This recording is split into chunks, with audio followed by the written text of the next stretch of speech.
मित्रों नमस्ते। आज का विषय ओशो पे ही केंद्रित है।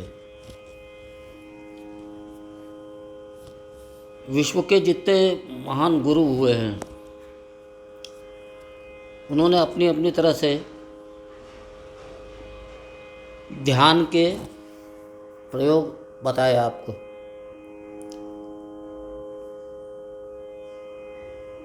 जैसे शिव जी ने पार्वती को कई प्रकार के ध्यान बताए।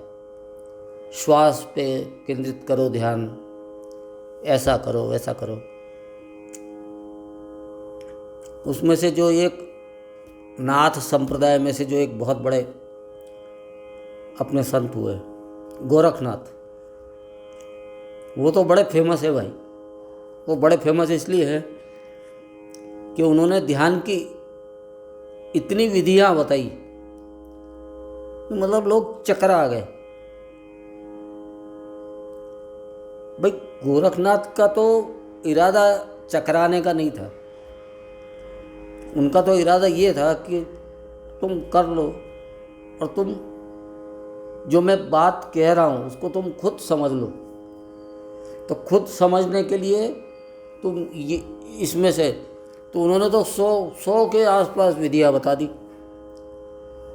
अब लोग चकरा जाते हैं। भाई कोई 2-4 की बात करें तो समझ में आती बात, 8-10 की करे तो भी समझ में आती, लेकिन कोई 100 विधियाँ बता दे तो फिर आदमी दिमाग में ही घूम जाएगा। उसका मतलब वो समझ ही नहीं पाएगा कि मतलब इसमें से क्या करना है, क्योंकि ये भी बता रहे हैं वो भी बता रहे हैं। बुद्ध ने भी इतने प्रयोग नहीं बताए। श्वास पे आधारित जो उन्होंने प्रयोग बताए, ध्यान की विधियाँ बताई, वो भी इतनी नहीं थी ज़्यादा, लेकिन गोरखनाथ ने सबसे ज़्यादा बताई। तो आधुनिक युग में मैं इसलिए कह रहा हूँ क्योंकि आधुनिक जो मन है वो विज्ञान पे क्यों और कैसे पे आधारित है, न कि श्रद्धा और भक्ति पे। क्योंकि आज का मन ये श्रद्धा और भक्ति को स्वीकार नहीं करता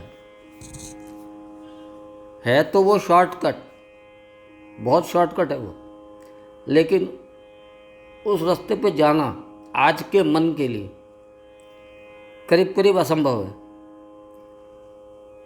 तो फिर क्या किया जाए, ये बड़ा प्रश्न हो गया खड़ा। गुरजीएफ जो है एक ऐसा ही जो गुरु हुआ था, उसने भी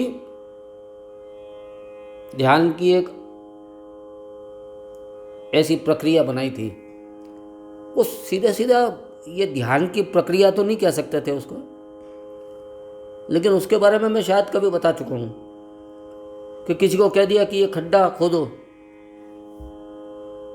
जिसको खोदने में 5 दिन लगेंगे 10 दिन लगेंगे, और फावड़ा लो कुदाली लो और खोदो जमीन। और जब वो शिष्य खड्डा खोद रहा है बड़ी मेहनत करके, बड़े पसीना बहा के, और बाकी के शिष्य आकर के उसी गुरु के आदेश से उस खड्डे को बुझा रहे हैं। अब आप सोच सकते हो कि उस खड्डा खोदने वाले की क्या हालत होगी। तो ये जो बड़े गुरु हैं ना, वो ऐसे प्रयोग करते हैं मजेदार, कि मतलब अगर खड्डा बुझवाना ही था तुमको तो खुदवा क्यों रहे मेरे से। लेकिन वो अपने शिष्य को थक्कर चूर करना चाहता था कि तू सब भूल जा कि तू है कौन, कहाँ से आया, क्या है, तू तो खड्डा खोद। या किसी को कहता लकड़ी काट, तो बोलो लकड़ी काटता जा रहा है। बोले कब तक, बोले कब तक नहीं, मैं बोल दूंगा तेरे को कब रुकना है, तू तो काटता है। इस तरह के विचित्र गुरु हुए हैं। अब ओशो कोई कम विचित्र नहीं है गुरु, वो इस युग का गुरु है। जिस युग में जो चीज़ काम करती है उस जमाने के गुरु वो इस्तेमाल करते हैं विधि। ओशो ने देखा कि ये तो बड़ा संशय, सस्पिशन वाला युग है, क्यों और कैसे। तो बोले इसको घटाने के लिए क्या किया जाए। तो ओशो ने सबसे पहले सक्रिय ध्यान, आज तक लोग समझते थे ध्यान यानी एक जगह बैठ के करने की प्रक्रिया। आज तक जितने गुरु हुए उन सब ने ये बताया कि एक जगह बैठ जाओ, अपने श्वासों पे ध्यान केंद्रित कर लो, या विचारों से मुक्त करो, या ऐसा करो या वैसा करो, कुछ भी। लेकिन उसने कहा नहीं, उसने कहा कि तुम्हारे अंदर जो भी भावनाएं हैं उनको अपने से बाहर निकालो, बाहर निकालो। कैसे?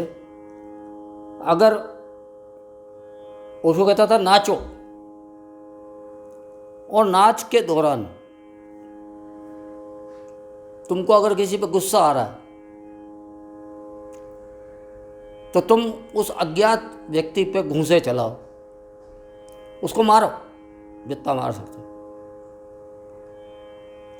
अगर तुमको ऐसा नहीं लगता कि किसी पे क्रोध आ रहा, तो तुमको लग रहा है कि मुझे बहुत दुख है, किसी ने मुझे धोखा दिया, ऐसा कर दिया वैसा कर दिया, मेरे साथ बहुत गलत किए, और तुमको रोना आ रहा है, बोलो रो।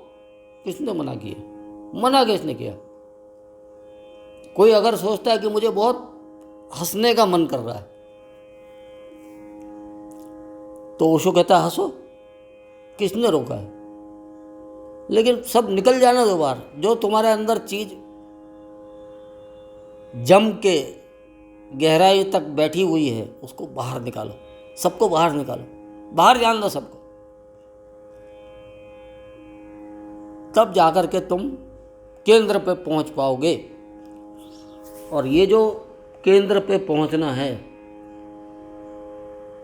ये आज तक के जितने गुरु हुए होंगे उन सबका मुख्य उद्देश्य रहा है कि केंद्र पे पहुंच जाओ। अगर आपको ये कहानी अच्छी लगी हो तो मेरा चैनल सब्सक्राइब कीजिए, लाइक कीजिए, शेयर भी कीजिए। धन्यवाद। नमस्ते।